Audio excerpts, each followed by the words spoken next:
Let's get straight into it. The Boss RC-30 loop station has and always will have a special place in my heart. It's the reason that I make loop videos on YouTube, and it's the pedal that's got me from 0 to over 10,000 subscribers now here on the platform.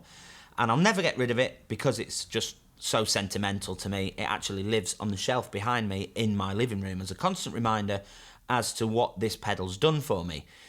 But I've always had 4 or 5 gripes with it, things that I wish it did better or that I wish it did at all.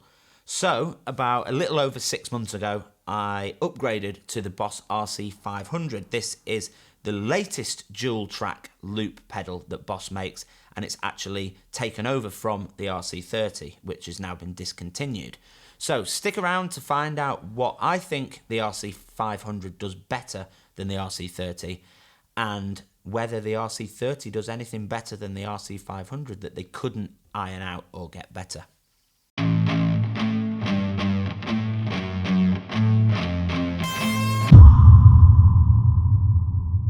Hello folks, welcome back to my YouTube channel. I'm Lee Townsend, and today we're talking loop stations, specifically the Boss RC-500 against the RC-30.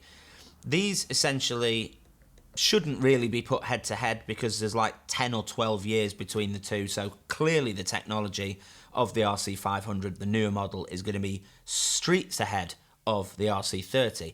But the RC-30 was a phenomenal pedal for its time, and loads of people use it, and I've kind of based my entire existence here on YouTube on this pedal.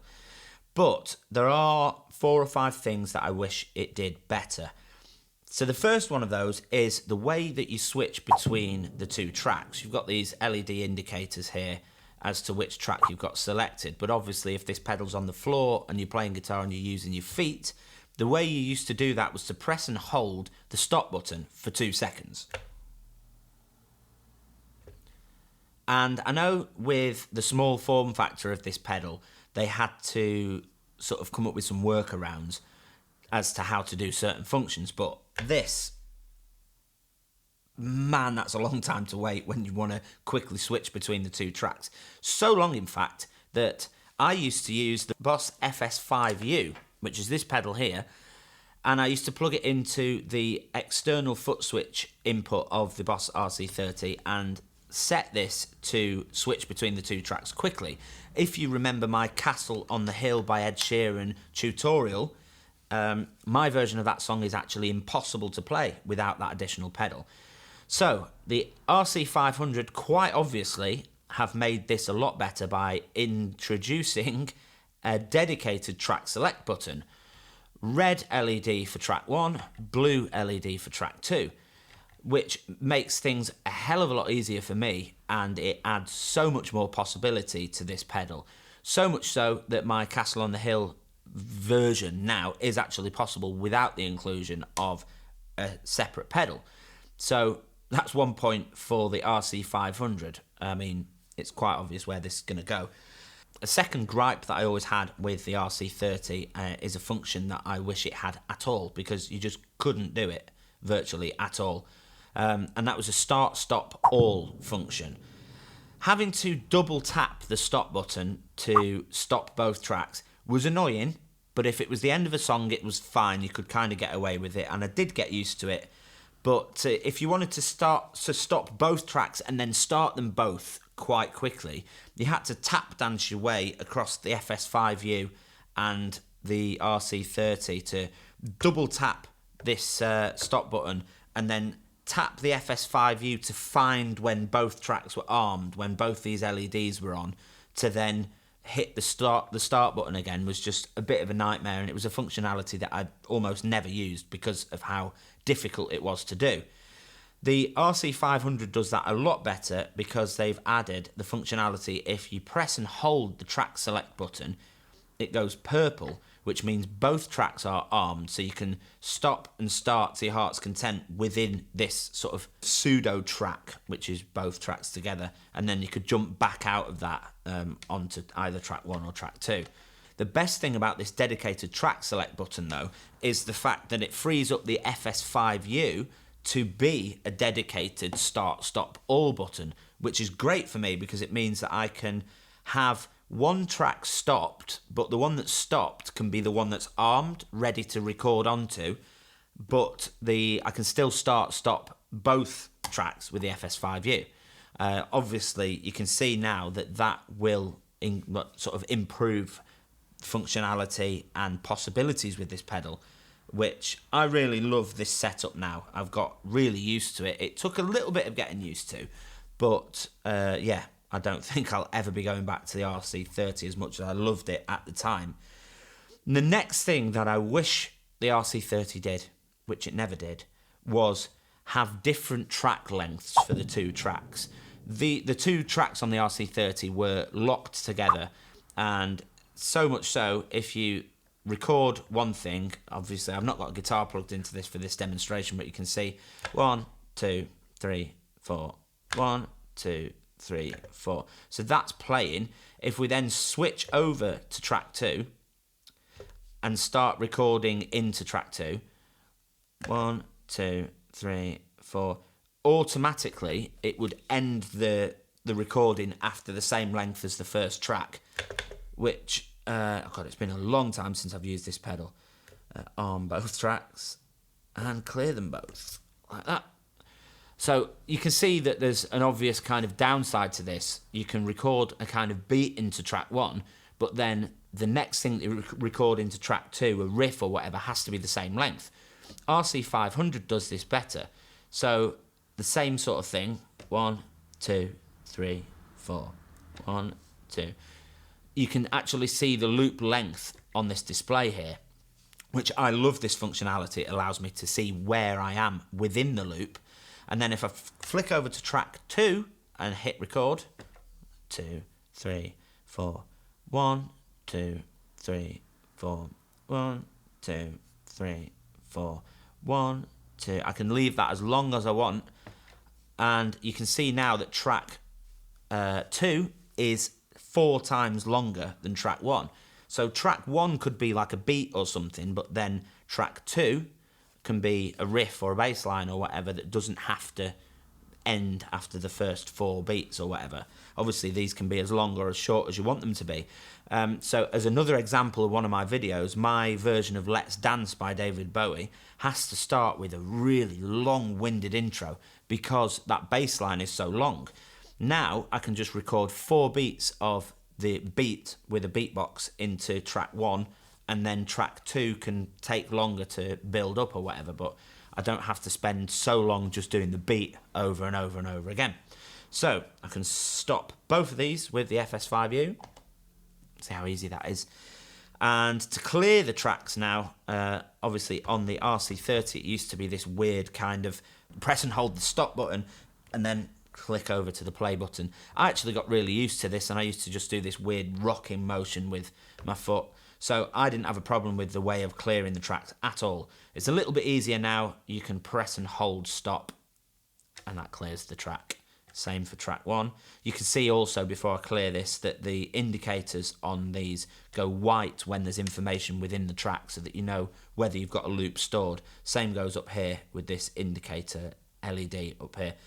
So press and hold the stop button, clears the track. Really straightforward way of doing things, and I do like the sort of improvements that they've made with this newer model. Obviously, as I said before, it was never going to be a fair comparison, this. The Boss RC-500 is like 12 years newer than the RC-30.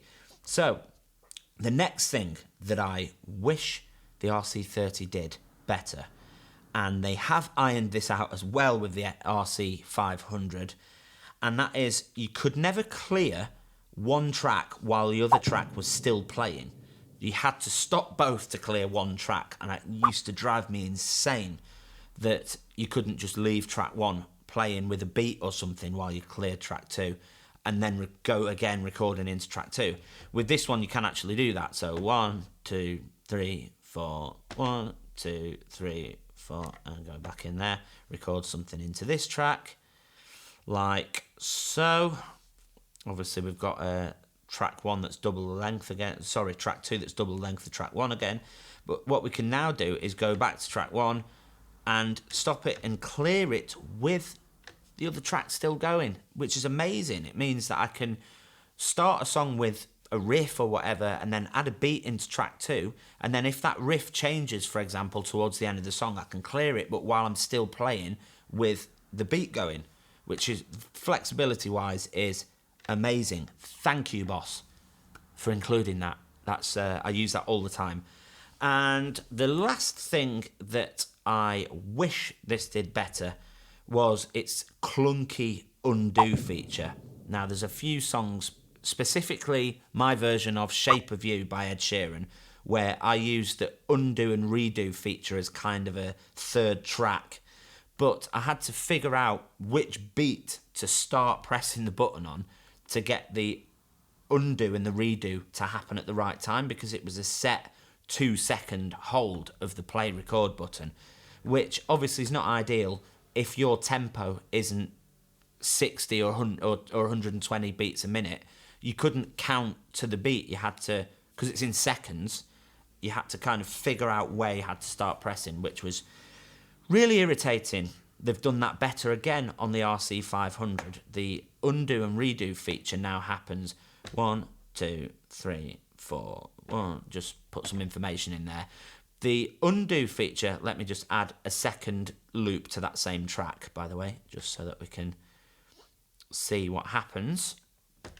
So the undo feature is still pressing and holding the record play button, but you can actually set it within the menu, which I have done, to activate when you lift off the button. So if I want to undo something at a specific time, I can press and hold this, and when I'm ready to undo, when I lift, instantly that's undone. Same goes for redo.